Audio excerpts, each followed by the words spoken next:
2 weeks, according to The Athletic, Manchester United have spoken with Cody Gakpo's agent and then decided they can't afford 37 million quid. And yet people are still linking us to people who will cost more than that. Forget Enzo Fernandez, forget Ramos, forget anybody that's going to cost anything more than 20 million quid. The Mail this morning are saying that Man United have pulled out of a bid for Malo Gusto from Lyon because Lyon want around 30 million quid. So United have had to park that till the summer. There's another opportunity for somebody else because lo and behold, what happens within a couple of hours? Newcastle are in for Gusto. So this is absolutely crucifying Erik ten Hag's plans. In the summer, he got a lot of what he wanted. All right, he didn't get De Jong, he didn't get Timber, he didn't get Nunez, but he got a few that he wanted. This must be massively frustrating because United leak information like a sieve. So Ten Hag is in the horrible position of the players that he wants being put out there publicly. Then United can't afford them, and then rivals are going, ooh. So Gakpo's gone to Liverpool. Ten Hag would have thought he's going to get him. Gusto could end up going to Liverpool. Ten Hag probably would have thought he was going to, Newcastle. Enzo Fernandez could end up at Chelsea. He could lose 3 of his targets to 3 rivals because the Glazers are sat on their arse, refreshing their emails, waiting to see what big bid they're going to get from God knows where. And that is not backing your manager. That is screwing your manager. And I'm not going to repeat what we had our arguments about yesterday, where you'll get an absolute clown come plodding in with their oversized shoes and their stupid hair and say, "Wow, you spent £200 million in the summer." If you're one of those idiots that comes in here and says you spent £200 million in the summer, football's not for you. You're an absolute fool, because Erik ten Hag didn't write any cheques, and Man United spent over 60 million more than they should have done. We should have spent about 150 million pounds in the summer, and then we would have had another 50 million to spend in January. The Glazers are completely at fault, but they're also at fault for the clowns that they employ. And it's not, you know what? I'm going to say this as well. I couldn't give a toss.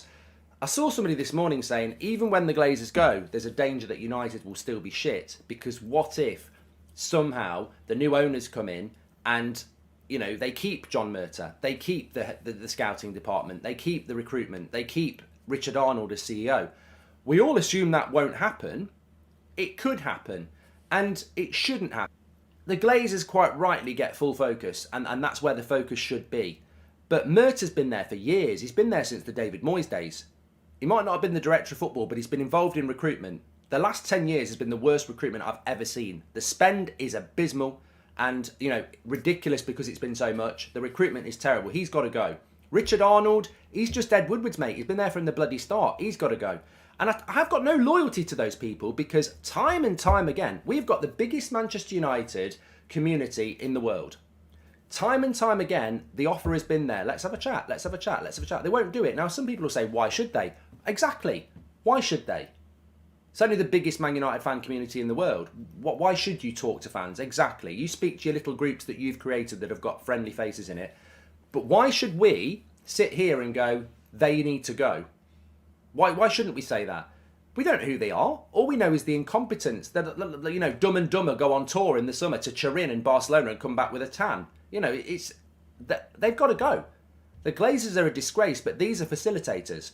They facilitate the Glazers. In fact, at times they're worse than the Glazers, because what sometimes the Glazers do is go, there's £1 billion to spend, and these prats put it on a bonfire.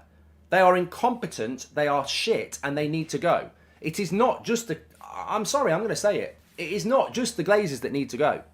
There is incompetence in that football club that is running through it like a tap being left on overnight. It is absolutely rife. The Glazers being replaced by investors who come in and go, we just want to invest, let's keep everyone in place, is the same scenario as what we've got now. Whoever takes over that club in their first week have got to sack about a lot of people. They've got to go, because it's not just that. It's worse than we think. If we don't sign anyone in January, a few injuries in key areas such as Varane, Casemiro, and we could be out of Europe, says Matthew. Look, you know, sadly, I said a year ago we might not have hit the bottom of the barrel yet. I think we have. I think last May, when we had our worst ever Premier League finish, is as bad as it gets. But Ten Hag faces a different challenge. Ten Hag faces a challenge where he's clearly done very, very well, but he's now got two arms tied behind his back and everyone else is throwing punches. He might be powerless to stop the slide if it hits badly. Be honest, Mark, if someone would have asked you 4 months ago, would you expect no more spending this season if we were insured new owners, you would have taken that. Let's look more long term now, says Paul. No, Paul, I appreciate the super chat, but I'm not living in a hypothetical knobhead world. Like, that is not real life, mate. That is not real life, and I'm not going to jump into that pool with you. It looks lovely. You've got a drink for me. There's plenty of tan, plenty of sun lotion, but I'm not getting in. And that's not because, I don't want to get burnt or anything like that. It's because what you're talking about is fantasy. You cannot say to me, Paul, if I'd offered to you 4 months ago, we won't spend in January, but the Glazers will be gone in the summer. In a hypothetical world, of course we'd all take that. But that's not what's happening here. That's not what's happening here. You're taking a bad situation and putting a ribbon on it. We should be spending in January regardless of whether they sell. They're going to make 6 billion quid out of something they didn't even spend $1 billion on. Liverpool are spending money on Gakpo and they're for sale. We're for sale and we're not. That is the issue. I'm not going to sit here and go, oh well, you know what? At least they're going. It's like getting you. It's like someone pinning you down on the floor and booting you in the nuts 10 times. Then on the 9th time they said, I'm only going to do it 10 times. Then I'm going to walk off. And you going, well, at least they'll be gone after this one. Oh, I'm not. In no way is this acceptable to. I'll throw it back to you, Paul, in your swimming pool. Is it acceptable that a club like Manchester United is writing the season off again in January? And that's what's happening. It's not acceptable. But I think a lot of people are accepting it because they are doing what Paul's doing. Well, at least we're for sale. You don't even know who we're for sale to. You might be sat there going, well, I'll put up we're not spending in January if the Glazers are gone in the summer. And then in the summer, we've got worse owners.